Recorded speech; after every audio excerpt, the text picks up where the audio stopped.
अस्सलामुअलैकुम बच्चों, कैसे हैं आप सब। आज के इस लेक्चर में हम अपने साइंस 2 के second chapter life process in living organism part 1 को कंटिन्यू करेंगे।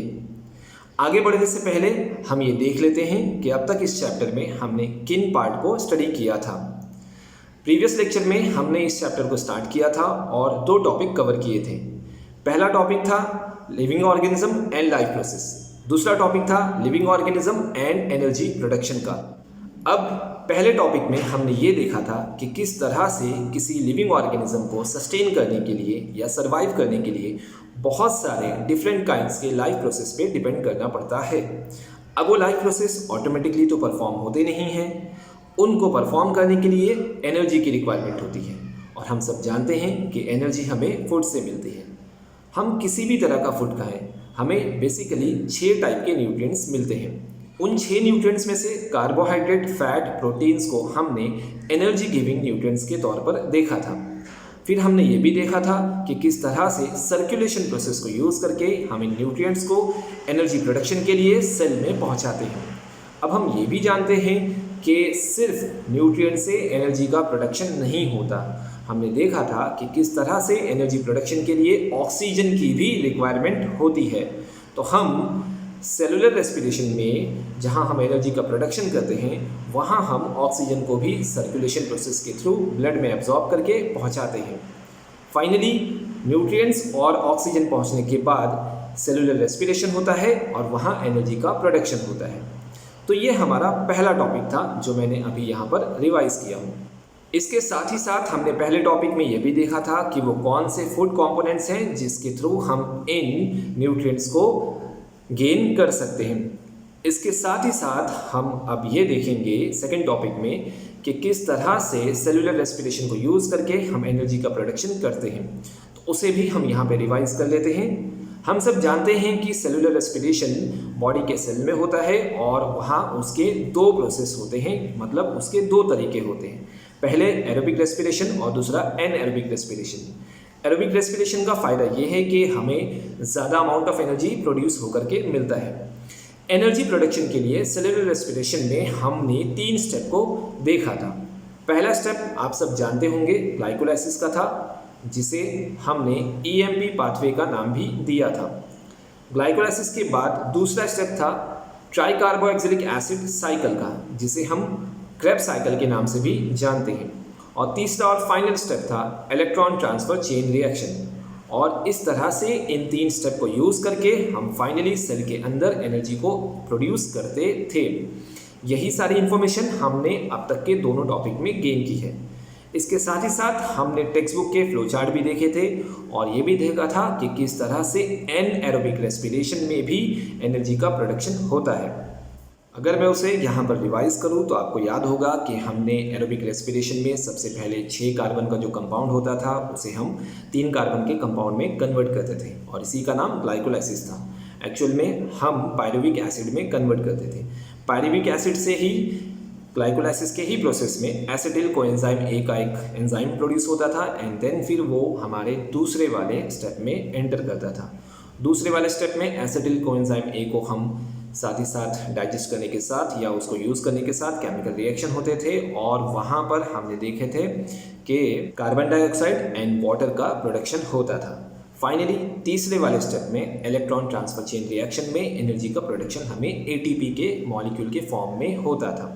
एटीपी के मॉलिक्यूल के बारे में हमने प्रीवियस लेक्चर में ध्यान से उसे देखा था और फिर वहाँ हमने देखा था कि किस तरह से एटीपी के जो मॉलिक्यूल होते हैं उसमें फॉस्फेट बॉन्ड जब एक दूसरे को ब्रेक करते हैं तो एनर्जी रिलीज होती है। इसीलिए एटीपी के मॉलिक्यूल को एनर्जी करेंसी भी कहा जाता है। अब स्टूडेंट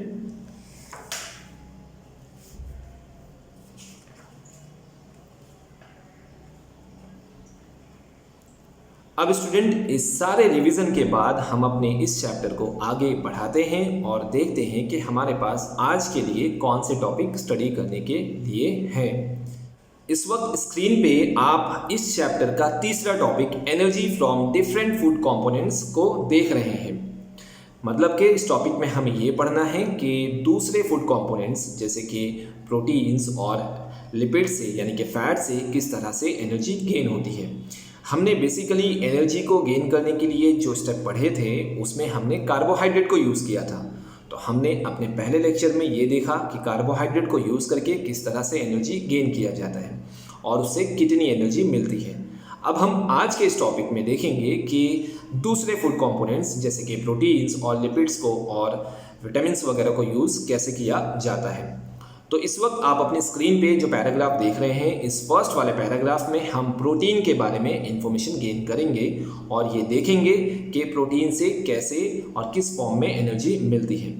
तो सबसे पहले स्टूडेंट मैं आप लोगों को ये बता दूं कि प्रोटीन के 1 ग्राम से 4 किलो कैलोरी एनर्जी प्रोड्यूस होती है। तो अब आगे बढ़ते हैं और ये देखने की कोशिश करते हैं कि प्रोटीन एक्चुअल में होता क्या है। तो हम सब जानते हैं, हमने अपने पहले चैप्टर में प्रोटीन फॉर्मेशन सेंट्रल डोग्मा के फॉर्म में स्टडी किया है और प्रोटीन बेसिकली एमिनो एसिड से प्रोड्यूस होते हैं। अगर हम प्रोटीन्स की बात करें तो स्टूडेंट प्रोटीन हमें 2 तरीके से बॉडी के अंदर मिल सकता है। हम एक्सटर्नल प्रोटीन को प्लांट ओरिजिन भी कह सकते हैं जो हमें प्लांट्स के फॉर्म से मिलेगा, या हम उसे एनिमल ओरिजिन भी कहते हैं। अगर वो प्रोटीन एनिमल ओरिजिन है तो ऐसे प्रोटीन को फर्स्ट क्लास प्रोटीन के नाम से जाना जाता है। स्टूडेंट मैं आप लोगों को बता दूं कि हमें प्रोटीन को एक्सटर्नली फूड के फॉर्म में गेन करना पड़ता है एंड देन वो प्रोटीन जब डाइजेस्ट होता है न्यूट्रिशन प्रोसेस के थ्रू तो उसी प्रोटीन में से अमीनो एसिड ऑब्टेन होते हैं। अब वो अमीनो एसिड जो हमने खाए हुए प्रोटीन में से ऑब्टेन किए हैं वो अमीनो एसिड सर्कुलेशन प्रोसेस के थ्रू पूरी बॉडी के अंदर हर जगह फैल जाते हैं और सेल के अंदर पहुंच जाते हैं। अब उन्हीं अमीनो एसिड को यूज़ करके हमारे जो सेल होते हैं या जो हमारे ऑर्गन होते हैं या ऑर्गन के जो सेल होते हैं उन अमीनो एसिड को यूज़ करते हैं और उन अमीनो एसिड से उनके लिए जो ज़रूरी प्रोटीन्स होते हैं वो उन्हें वहाँ पर प्रोड्यूस करते हैं। एक बार मैं फिर आपको बता दूं कि जो प्रोटीन्स होते हैं बेसिकली हम उसे फूड के फॉर्म में एक्सटर्नली गेन करते हैं। अगर वो प्रोटीन एनिमल ओरिजिन है तो उसे हम फर्स्ट क्लास प्रोटीन के नाम से जानते हैं। प्रोटीन के 1 ग्राम से 4 किलो कैलोरी तक के एनर्जी प्रोड्यूस होती है। अब जो प्रोटीन हम डाइजेस्ट करते हैं उसी डाइजेस्ट किए हुए प्रोटीन से बहुत सारे अमीनो एसिड बॉडी के अंदर ऑब्टेन होते हैं और फिर उसी अमीनो एसिड को हम सर्कुलेशन प्रोसेस के थ्रू ट्रांसपोर्ट करते हैं बॉडी के ईच एंड एवरी सेल के अंदर। अब जो हमारे ऑर्गन्स होते हैं उसके अंदर भी सेल्स होते हैं, वहाँ पे वो अमीनो एसिड जब पहुँचते हैं तो वो ऑर्गन उन्हीं अमीनो एसिड को यूज़ करके उन ऑर्गन के लिए जो ज़रूरी प्रोटीन्स होते हैं वो वहाँ पर फिर से उसे बनाते हैं। ध्यान से सुनिएगा, पहले हमने प्रोटीन खाया, प्रोटीन को डाइजेस्ट किया गया, डाइजेस्ट करने के बाद उसमें से क्या मिला, अमीनो एसिड मिला। वो अमीनो एसिड हमने सर्कुलेशन प्रोसेस के थ्रू कहाँ पहुँचाया, बॉडी के सेल में पहुँचाया। सेल में पहुँचने के बाद वो बॉडी के जो सेल्स हैं या जो ऑर्गन्स हैं उन्हीं अमीनो एसिड को यूज़ करेंगे और उन ऑर्गन के लिए जो नेसेसरी या ज़रूरत वाले प्रोटीन है उसे वहाँ पर प्रोड्यूस करते हैं। उसे हम यहाँ पर डायग्राम में देख भी सकते हैं। इस वक्त आप अपनी स्क्रीन पे जो देख रहे हैं वहाँ पर आप देख सकते हैं कि अमीनो एसिड से किस तरह से डिफरेंट काइंड्स के प्रोटीन को प्रोड्यूस किया जाता है। जैसे अगर हम बात करते हैं कि स्किन के जो सेल होते हैं वहाँ पर अगर कोई अमीनो एसिड जाता है तो उस अमीनो एसिड से वो मेलानिन या कैराटिन नाम का प्रोटीन प्रोड्यूस कर लेते हैं। अगर हम ब्लड की बात करें तो ब्लड में जो अमीनो एसिड एब्जॉर्ब होता है उससे हम हेमोग्लोबिन और एंटीबॉडीज़ को प्रोड्यूस करते हैं। अगर हम मसल्स की बात करें तो मसल्स में जो अमीनो एसिड पहुँचता है वहाँ से हम actin and myosin flexible proteins को प्रोड्यूस करते हैं। इसी तरह से पैंक्रियाज में इंसुलिन एंड ट्रिप्सिन नाम के प्रोटीन को प्रोड्यूस किया जाता है। तो बहुत सारे अमीनो एसिड को सेल्स में पहुंचाया जाता है और सेल उस पर्टिकुलर ऑर्गन की रिक्वायरमेंट के हिसाब से वहां पे डिफरेंट काइंड के प्रोटीन को प्रोड्यूस करते हैं। तो स्टूडेंट ये प्रोटीन का आपने देखा कि किस तरह से वो हमारी बॉडी के अंदर अलग अलग तरह के प्रोटीन को प्रोड्यूस करके एनर्जी को प्रोड्यूस करते हैं। अब मैं आपको ये भी बता दूं कि अगर एक्सेस अमाउंट ऑफ प्रोटीन है तो उसे बॉडी के अंदर स्टोर नहीं किया जाता। ये मैं इसलिए बता रहा हूं कि कार्बोहाइड्रेट अगर है, अगर हम जो कार्बोहाइड्रेट खाते हैं ना जिससे हम प्रोटीन एनर्जी को प्रोड्यूस करते हैं, तो उस कार्बोहाइड्रेट को अगर एक्सेस अमाउंट में होता है तो उसे हम स्टोर कर लेते हैं ग्लाइकोजन के फॉर्म में। लेकिन प्रोटीन को स्टोर नहीं किया जाता बॉडी के अंदर, उसे ब्रेक कर दिया जाता है अमोनिया में और अमोनिया हम क्या करते हैं बॉडी से एक्सक्रीट कर देते हैं। अगर ज़रूरत पड़ती है और कुछ amount of excess amount of protein अगर उसे स्टोर करना भी है तो उसे हम कन्वर्ट कर लेते हैं। प्रोटीन के फॉर्म में नहीं स्टोर करेंगे, उसे हम कन्वर्ट करेंगे यूजफुल सब्सटेंस में, जैसे कि ग्लूकोज में, और फिर उसे हम बॉडी के अंदर स्टोर करेंगे। ध्यान रखिए, कार्बोहाइड्रेट को हम बॉडी के अंदर स्टोर कर सकते हैं ग्लाइकोजन के फॉर्म में, लेकिन प्रोटीन को बॉडी के अंदर स्टोर नहीं किया जाता। अगर उसे ज़रूरत है भी स्टोर करने की तो उसे पहले यूजफुल सब्सटेंस जैसे कि ग्लूकोज में कन्वर्ट करते हैं और फिर उसे स्टोर किया जाएगा, और उस कन्वर्जन वाले प्रोसेस का नाम होता है ग्लूकोनियोजेनेसिस। इसे आप पैराग्राफ रीड करके पढ़ भी सकते हैं। इसी के साथ साथ अगर हम प्लांट प्रोटीन की बात करें तो प्लांट्स में बहुत सारे प्रोटीन्स होते हैं, जिसमें से सबसे ज़्यादा पाया जाने वाला जो प्रोटीन होता है वो आप इस वक्त अपनी स्क्रीन पे देख रहे होंगे। रुबिस्को नाम का, RUBISCO, रुबिस्को नाम का एक प्रोटीन प्रेजेंट होता है। मोस्टली वो क्लोरोफिल के अंदर प्रेजेंट होता है। वो प्लांट में सबसे ज़्यादा पाया जाने वाला प्रोटीन है। तो स्टूडेंट, यहाँ पे टेक्स्ट बुक की जो प्रोटीन की इन्फॉर्मेशन थी और उससे मिलने वाली एनर्जी की बात करें तो हमने इसको यहाँ पर कंप्लीट कर लिया। अब इसके बाद हम प्रोटीन और कार्बोहाइड्रेट के बाद जो हमारा तीसरा फूड कंपोनेंट है वो है लिपिड्स का, और इस वक्त आप उसे अपनी स्क्रीन में एक पैराग्राफ के फॉर्म में देख रहे हैं। लिपिड्स को हम अदर वर्ड्स में फैट भी कह सकते हैं। तो सबसे पहले हम देखते हैं कि ये लिपिड्स हैं क्या।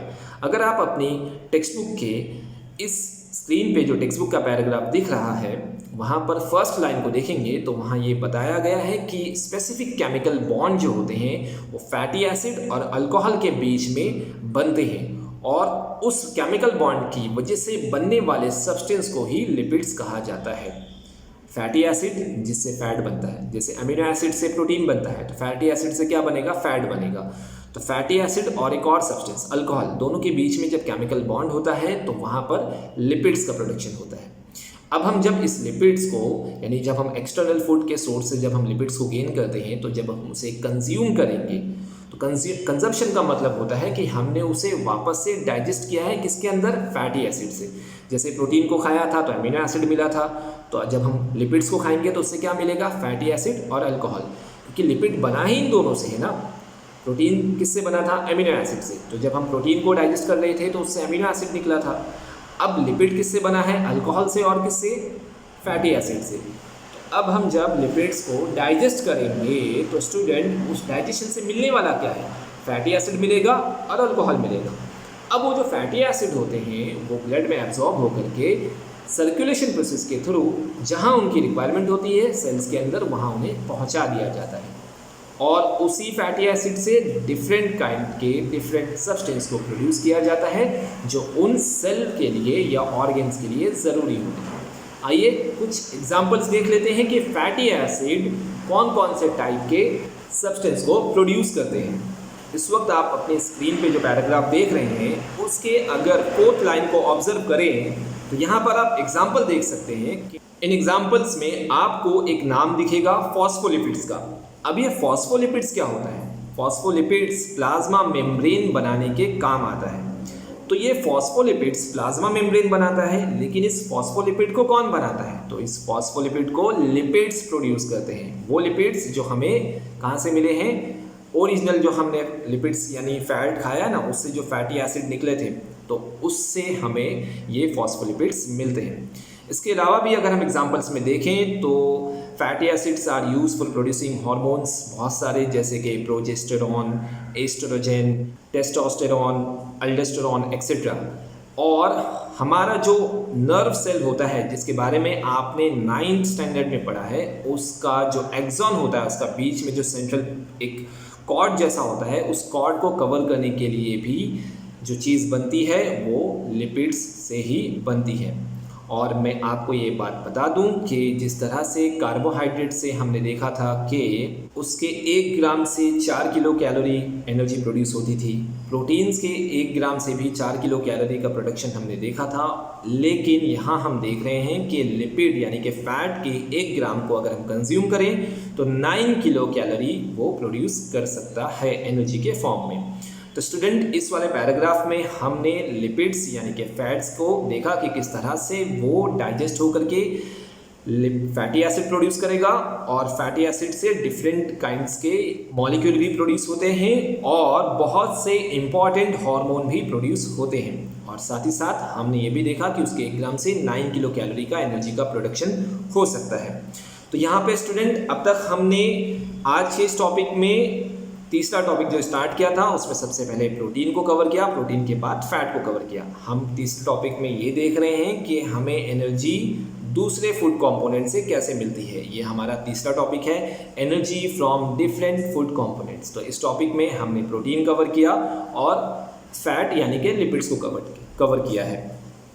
अब हम आगे बढ़ते हैं और देखते हैं कि इनके अलावा हमारे पास जो दूसरे फूड कंपोनेंट्स हैं, यानी कार्बोहाइड्रेट हो चुका है, प्रोटीन हो चुका है, फैट हो चुका है, बचता है मिनरल्स और विटामिन्स और साथ ही साथ वाटर। तो यहाँ पे आप नेक्स्ट पेज पे उसे देख सकते हैं कि जो विटामिन्स होते हैं, मैं आपको विटामिन्स के बारे में बता दूँ कि जो विटामिन्स होते हैं वो ब्रेक डाउन नहीं होते हैं। विटामिन्स को जब हम किसी फूड स्टफ से डाइजेस्ट करके सेपरेट करते हैं तो वो विटामिन्स डायरेक्टली किसी फंक्शन के लिए यूज़ होते हैं। जैसे अगर हमें विटामिन ए की रिक्वायरमेंट अगर हमें आँखों में है, यानी हमारे आइज़ के अंदर विटामिन ए की रिक्वायरमेंट है, तो वो विटामिन ए डायरेक्टली आँखों के अंदर पहुँचता है और वहाँ अपने जो भी फंक्शन होगा उसे परफॉर्म करता है। ये ब्रेक डाउन नहीं होते। तो आइए देखते हैं विटामिन के बारे में और कुछ इन्फॉर्मेशन।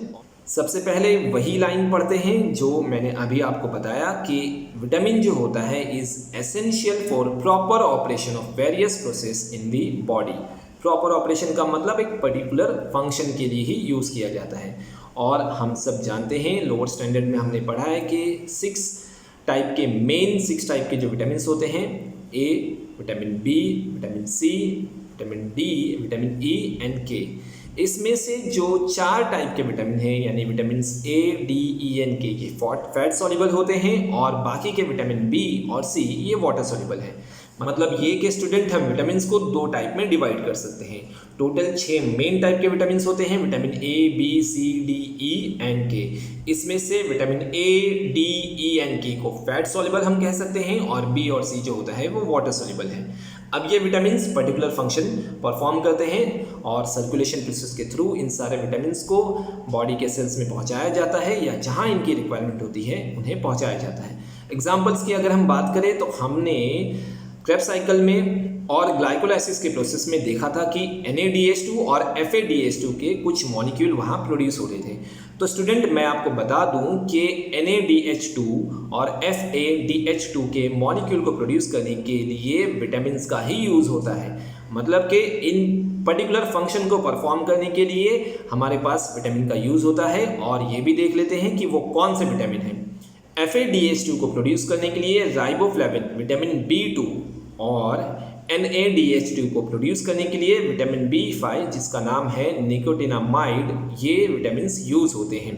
अब अगर आप ये सोच रहे होंगे कि विटामिन्स का फंक्शन क्या है या विटामिन्स इतने इंपॉर्टेंट नहीं हैं, तो स्टूडेंट आपने देखा कि क्रेब्स साइकिल में जब हम एनर्जी को प्रोड्यूस कर रहे थे तो वहाँ जो इंपॉर्टेंट मॉलिक्यूल हैं FADH2 और NADH2, इनसे ही आगे हमें ATP के मॉलिक्यूल मिलते थे। तो इन मॉलिक्यूल को प्रोड्यूस करने के लिए किसकी ज़रूरत पड़ी? विटामिन्स की ज़रूरत पड़ी। समझ में आ रहा है ना? हर एक फंक्शन किसी ना किसी दूसरे फंक्शन पे डिपेंड होता है। यही लाइफ प्रोसेस कंप्लीट कोऑर्डिनेशन और कंट्रोल के थ्रू चलते हैं, तब हमारी बॉडी एक अच्छे तरीके से परफॉर्म करती है। तो स्टूडेंट विटामिन्स की इन्फॉर्मेशन जितनी हमारी टेक्स्ट बुक में है हम उसको यहाँ पर कवर करने के बाद अब हम अपने अगले पैराग्राफ की तरफ बढ़ते हैं और देखते हैं कि इस पैराग्राफ में किसकी इन्फॉर्मेशन है। तो इस वक्त आप जो स्क्रीन पे पैराग्राफ देख रहे हैं वो वाटर से रिलेटेड है और हम ये जानते हैं कि वाटर अगर बॉडी के अंदर एक सही मात्रा में ना हो, मतलब कि एक सफिशिएंट अमाउंट में वाटर ना हो, तो बहुत सारे प्रॉब्लम हो सकते हैं। क्योंकि सर्कुलेशन के लिए ब्लड का यूज़ तो होता है, लेकिन हम जानते हैं कि ब्लड में भी एक अच्छी खासी क्वांटिटी में वाटर का अमाउंट होता है।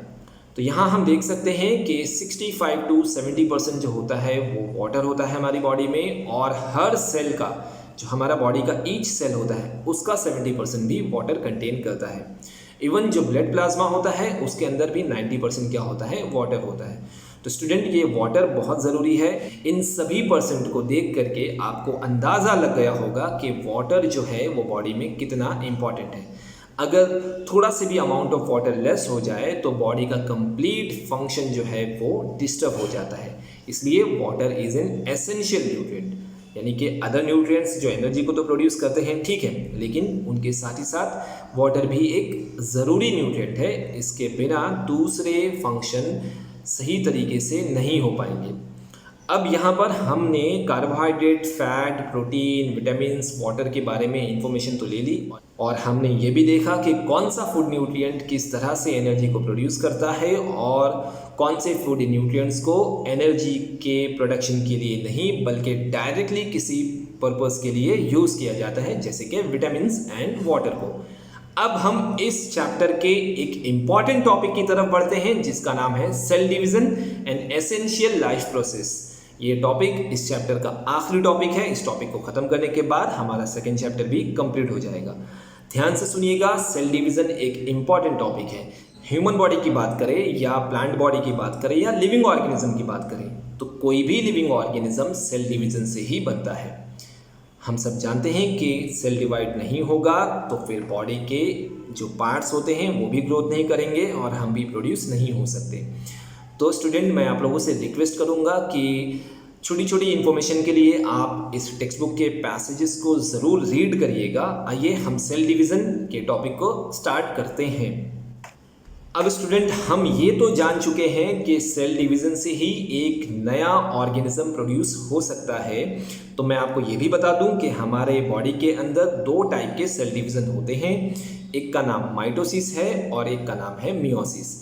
ये नाम आपने पहले भी सुने होंगे, माइटोसिस एंड मियोसिस। ये दो टाइप के सेल डिवीज़न होते हैं बॉडी के अंदर। इनके बारे में मैं आपको ये बता दूं कि माइटोसिस सेल डिवीज़न जो है वो बेसिकली हमारे सोमैटिक सेल में होता है। अब आप सोच रहे होंगे कि सोमैटिक सेल क्या होता है, तो मैं आपको सोमैटिक सेल को कुछ इस तरह से समझा सकता हूँ कि जो हमारे जर्म सेल होते हैं, जर्म सेल यानी जिससे किसी लिविंग ऑर्गेनिज्म को प्रोड्यूस किया जाता है, उन जर्म सेल्स को अगर हम छोड़ दें तो बाकी के सारे सेल्स को हम सोमैटिक सेल में काउंट कर सकते हैं। तो सबसे पहले एक बार मैं आपको फिर बता दूं कि टाइप ऑफ सेल डिवीज़न दो होते हैं, एक माइटोसिस और एक मियोसिस।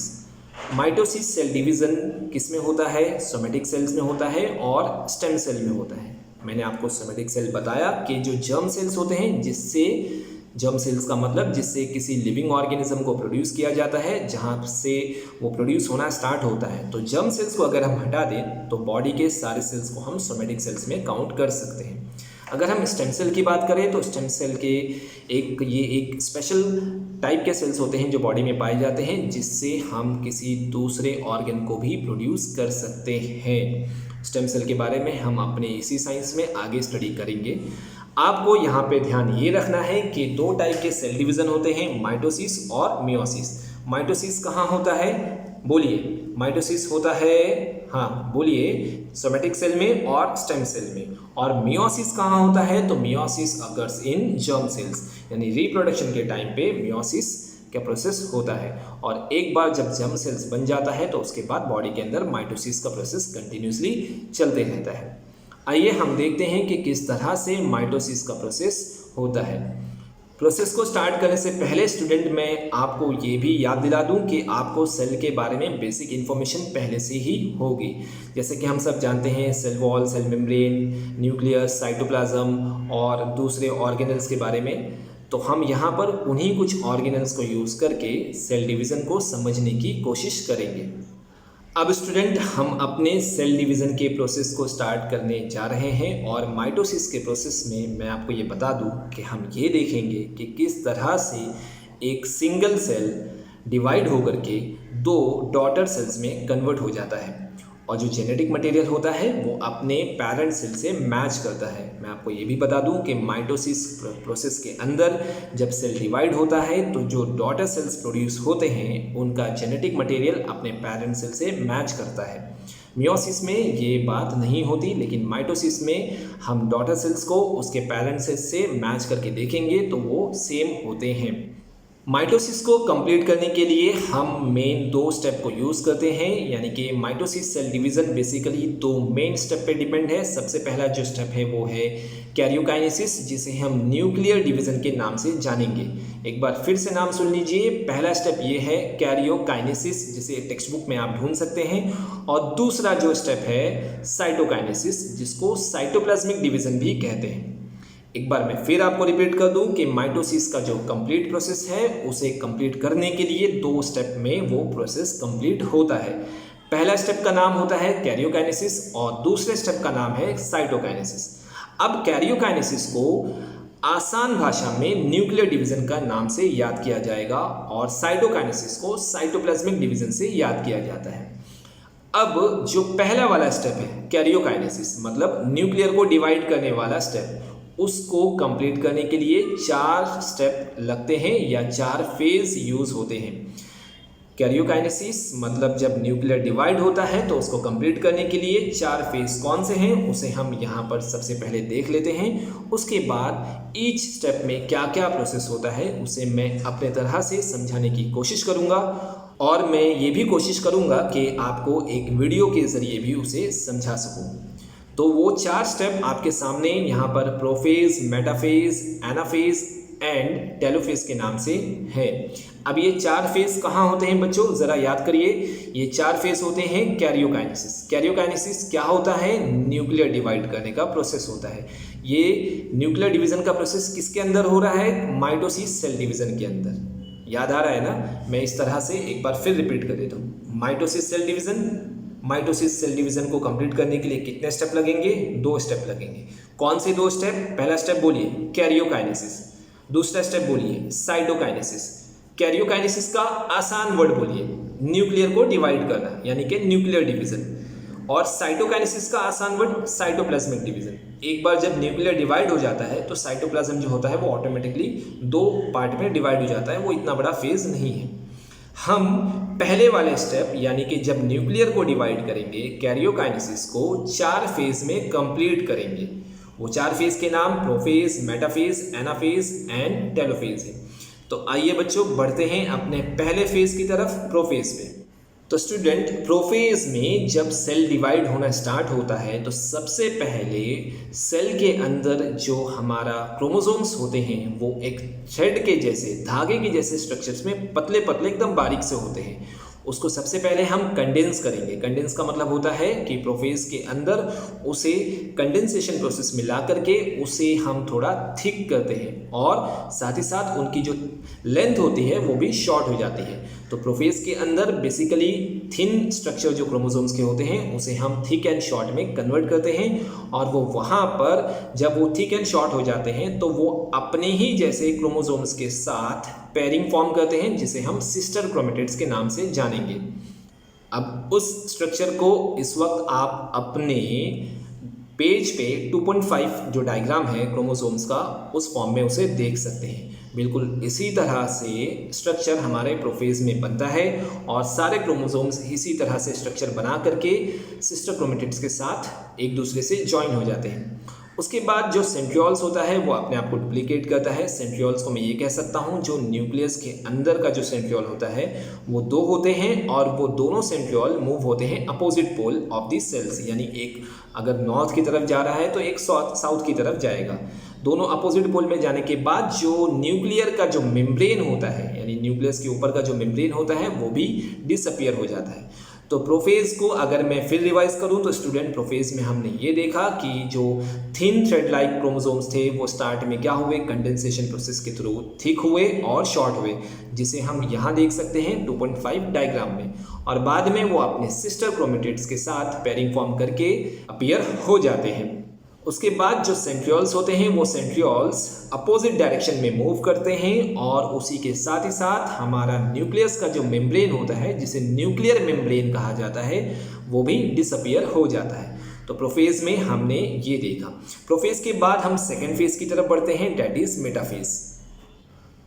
स्टूडेंट, मेटाफेज को ध्यान से सुनिएगा। इस फेज में जो 2 सेंट्रियोल प्रोफेज में बने थे, एक नॉर्थ और एक साउथ का एग्जांपल देके मैंने आपको समझाया था, वहाँ से कुछ स्पेशल टाइप के फ्लेक्सिबल प्रोटीन प्रोड्यूस होते हैं, जिसे हम स्पिंडल फाइबर्स के नाम भी दे सकते हैं। वो स्पेशल टाइप के फ्लेक्सिबल प्रोटीन वहाँ से स्टार्ट होते हुए कुछ ऐसे आप यहाँ पे इस वक्त देख सकते हैं कि कुछ इस तरह से वो फाइबर को प्रोड्यूस करते हैं, और वो प्रोटीन क्रोमोसोम के सेंटर से, जिसे सेंट्रोमेर का नाम दिया जाता है, वहाँ से आके अटैच हो जाएंगे।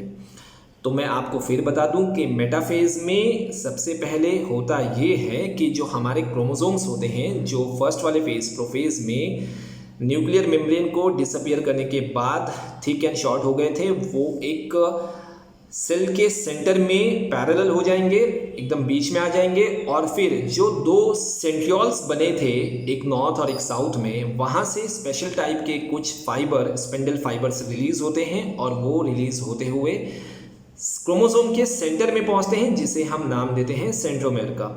तो मेटाफेज के अंदर बेसिकली होता ये है कि सबसे पहले क्रोमोसोम्स एक लाइन में न्यूक्लियस के यानी कि सेल के बीच में आ जाएंगे, और ऊपर की तरफ जो सेंट्रियोल है और नीचे की तरफ जो सेंट्रियोल है, वहाँ से स्पेशल टाइप के फाइबर रिलीज होते हैं। वो फाइबर क्रोमोसोम के सेंटर से अटैच होते हैं, और उस सेंटर का नाम होता है सेंट्रोमर। अब एक्चुअल में ये अटैच क्यों होता है? वो क्रोमोसोम्स को सेपरेट करना चाहता है, जो वो सिस्टर क्रोमेटिड्स में ज्वाइन हुए थे ना एक्स के फॉर्म में, वो वहाँ से उसको सेपरेट करना चाहते हैं। ये मेटाफेज में होगा। इस वक्त उसे आप डायग्राम में भी देख सकते हैं, मेटाफेज के डायग्राम में। देन मेटाफेज के बाद तीसरा जो फेज होता है वो एनाफेज का होता है। एनाफेज में वो सिस्टर क्रोमेटिड्स जो एक दूसरे से ज्वाइन हुए थे, एनाफेज में वो कंप्लीटली एक दूसरे से अलग हो जाते हैं, सेपरेट हो जाते हैं। इनको सेपरेट किसने किया? जो मेटाफेज में स्पेशल टाइप के फाइबर प्रोड्यूस हुए थे ना, स्पेंडल फाइबर जिसे नाम दिया था मैंने कि नॉर्थ से और साउथ से दो स्पेंडल फाइबर सेंट्रियोल से प्रोड्यूस होते थे, और वो क्रोमोसोम के सेंटर में आकर के अटैच हो जा रहे थे।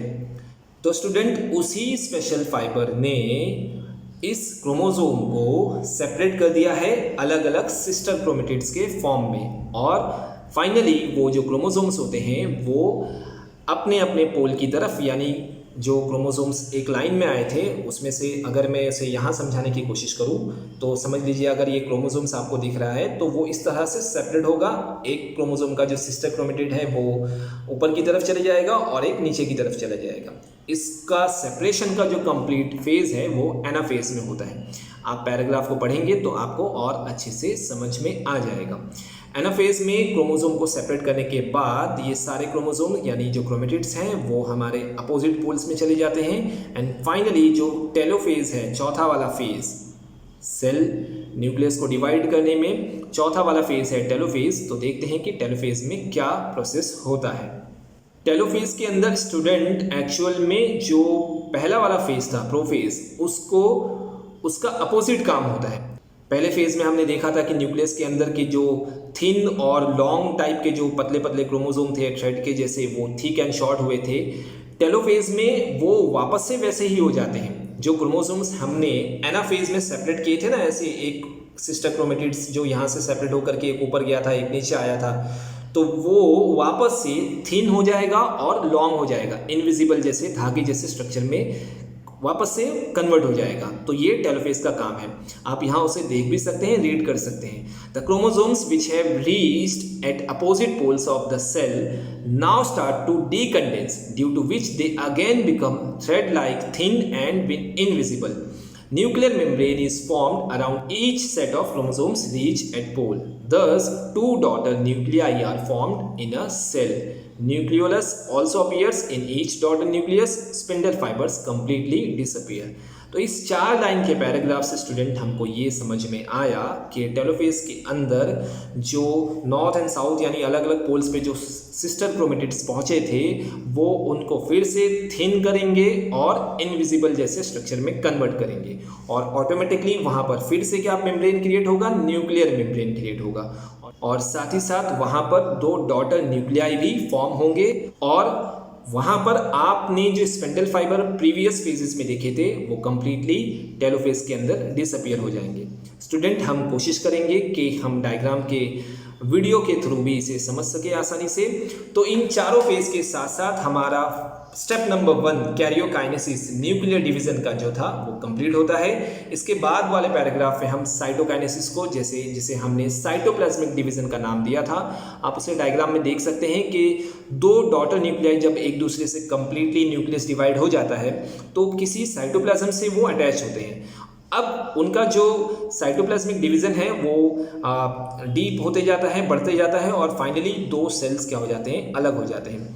तो बहुत आसानी से साइटोप्लाज्मिक डिवीजन को यानी कि साइटोकाइनेसिस वाले स्टेप को आप समझ सकते हैं। The cytoplasm divides by cytokinesis and 2 new cells are formed which are called daughter sales.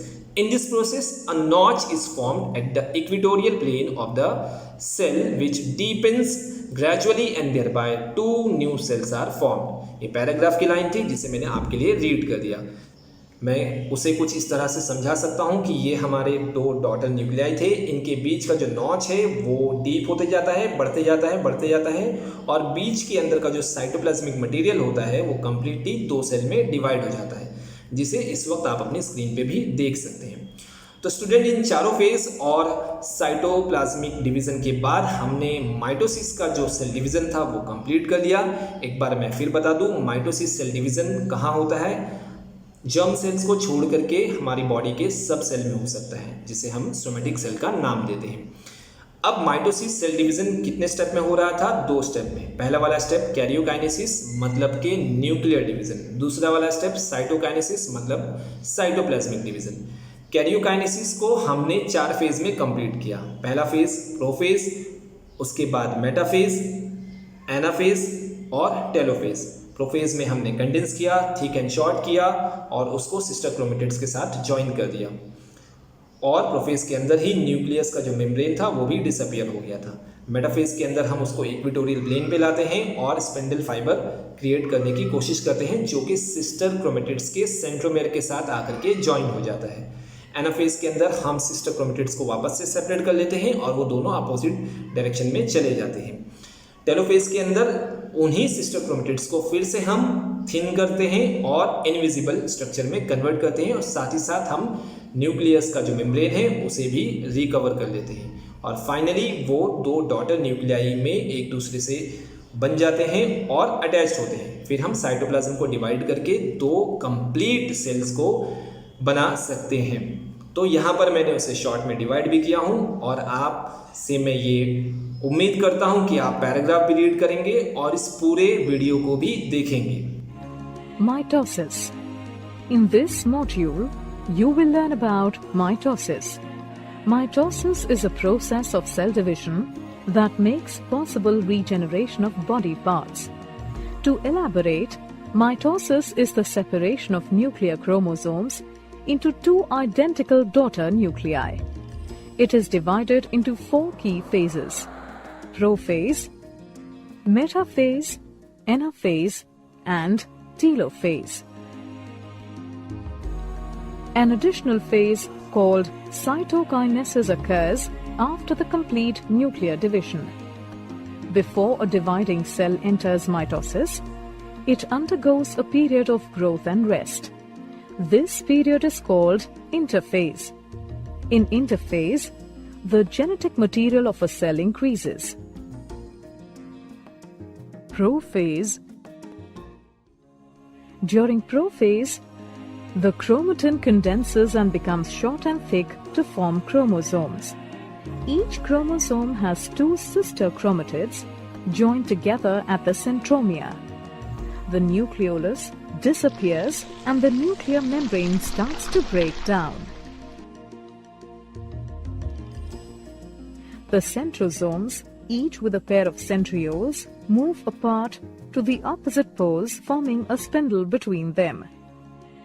Metaphase. During metaphase, microtubules of the spindle interact with chromosomes. This causes the chromosomes to move and align along the middle of the cell or the equatorial plate. Sister chromatids are held at the centromere, confirming the presence of protein structures called kinetochore at the surface. The kinetochore holds the chromosomes and attaches them to the spindle. Anaphase.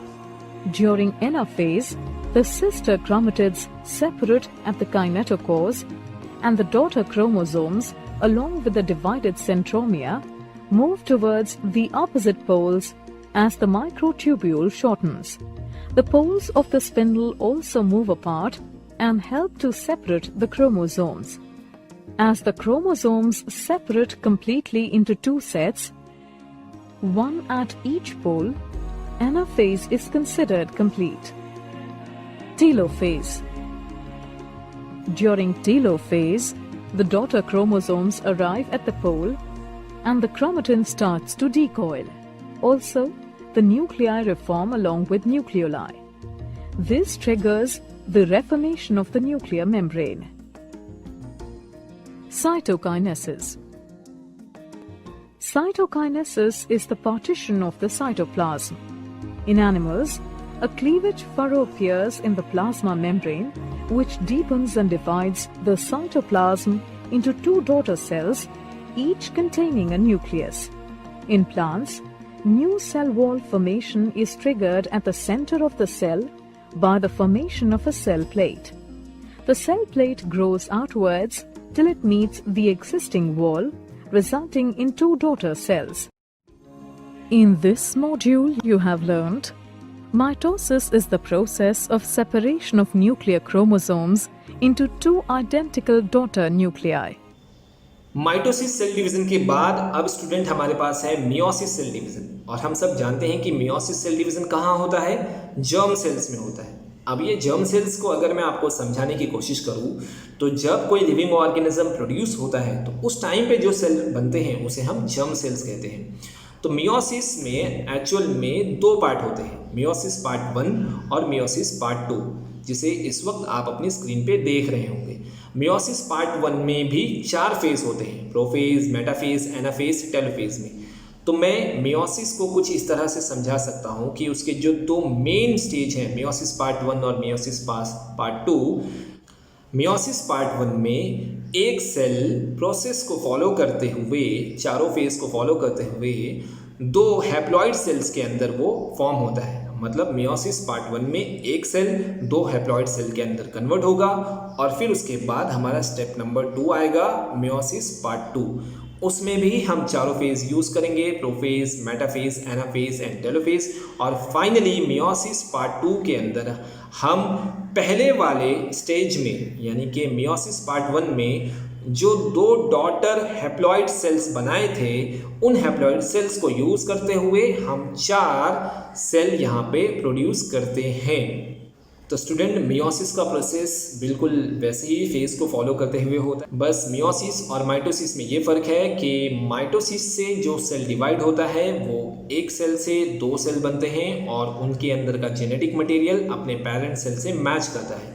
Meiosis के अंदर एक cell से step number 1 में पहले 2 क्या बनेंगे? Cell बनेंगे। फिर उन 2 सेल को यूज़ करके स्टेप नंबर 2 में 4 हैप्लॉइड सेल बनते हैं। और मैं आपको ये बता दूं कि चारों हैप्लॉइड सेल का जेनेटिक मटेरियल अपने पेरेंट सेल से मैच नहीं करता है, डिफरेंट होता है। और एक ख़ास बात ये भी है कि वो चारों सेल एक दूसरे से भी डिफरेंट होते हैं। तो मियोसिस में जब आपने देखा कि जो जेनेटिक मटेरियल है वो उनके डॉटर सेल्स में पहुँचते पहुँचते डिफरेंट हो जाती है, लेकिन माइटोसिस में ऐसा नहीं होता। तो ये खास डिफरेंस है मियोसिस और माइटोसिस के बीच में। तो स्टूडेंट, यहाँ पर हमने मियोसिस का सेल डिवीज़न भी फिनिश कर लिया। मैं फिर आपसे ये रिक्वेस्ट करूँगा कि पैराग्राफ ज़रूर रीड करिए। मियोसिस के कितने स्टेप थे? 2 स्टेप थे, मियोसिस पार्ट 1 और मियोसिस पार्ट 2। पार्ट 1 में कितने फेज फॉलो किए? 4 फेज फॉलो किए। एक सेल से 2 हैप्लॉइड सेल बनाए। फिर वो 2 हैप्लॉइड सेल कहाँ गए? पार्ट 2 में। पार्ट 2 में हमने उन दोनों हैप्लॉइड सेल को चारों फेज के थ्रू 4 हैप्लॉइड सेल्स में कन्वर्ट किया।